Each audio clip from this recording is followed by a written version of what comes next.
He's really helping everybody out. He's running for Congress now as a Democrat because In as Florida. a Republican his entire adult life, Tom Feeney, his name might be familiar, asked him to write a piece of code that goes into a voting machine that does what I just talked about. Okay? Here's what you do. You put a combination of touches and moves and things that nobody would ordinarily do, and everything's different. Now, here's the problem with that. One programmer writes the program and gets into 10,000 voting machines statewide. Okay? Let us presume that the voting machine company managers are honest. Let us presume that the governor, the secretary of state, the attorney general, the people analyzing voting machines, the people who test the voting machines, the people who buy them in the boards of elections in the counties, and the people who are running them, they're all honest. Okay?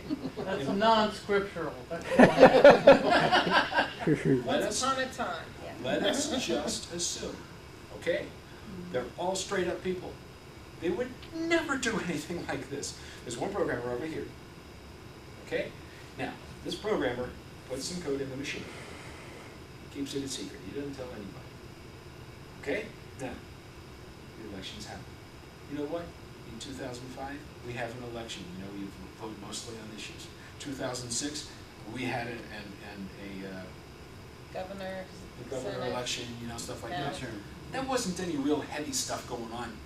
Everything worked. No, Machines are great. No, Okay? I have the reports, they did. I lost. Here's the point.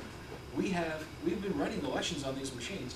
Yes, there have been problems, but the fact is we have not been able to prove in an evidentiary way to the satisfaction of people who have a really high bar.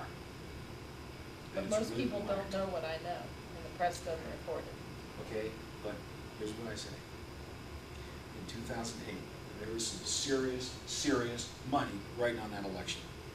We all know it. Things are going to change in 2008, one way or the other. Okay? Now the question is, that programmer says, for $800,000, I will tell somebody my secret. And I'm going to show you an example of such a secret here. The secret is this. If you do a certain sequence of operations, when the election isn't going your way, you give me 800 grand, and I will tell you how to modify. You know what? You only got to do it with 15 machines, maybe 30. You realize that it's a close election. You know it's going to be close. So what's going to happen is 30 or 40 machines in a county. Who do you do? Who do you tell? You know what you do? You go to a real hard-line voter who really wants his or her candidate to win this election. You do that to 30 or 40 places. It doesn't even have to be other precincts in a building. You know, you've got 3 or 4 precincts usually in one building. Here's what they do. They just tell a few of those people. They're not insiders, right? You give the information to a few voters toward the end of the day if the election isn't going your way. Trick, trick, trick, trick, trick. And now one state moves. Okay? It didn't take the cooperation of a single insider anywhere for that to be true. And that's my problem with this. Because we don't audit our elections properly, that is a possibility. And it's a strong one. And elections are one of the few places where, when you're building a computer, not everyone has a strong economic interest in its flawlessness. We all know that programmers like me build programs with bugs in them. And that's when every single person involved in the process wants it perfect. We still don't get it right. Close. We still make money at it, but we don't get it absolutely perfect. Voting is one of those places where we really would like to nail it if we can. That's why I, as a programmer, non-Luddite, would like to see the application of computer technology done right. What that means is you can use a computer to generate a paper ballot, which itself then gets counted. Good stuff. a single ballot. Instead of a roll of receipt paper. A single ballot. A ballot, 8.5 by 11, 11 by 17, okay? Printed with a laser, okay? And I'm gonna tell you, these machines are not that expensive. You hook up a machine like this to a laser printer, okay? Ballot, you know, the voter says, pick this guy, pick that guy, pick this issue. And if they've undervoted, the machine says, are you sure you want to undervote, right? They're not allowed to overvote, okay? And then they say, I'm done. Click, print the ballot.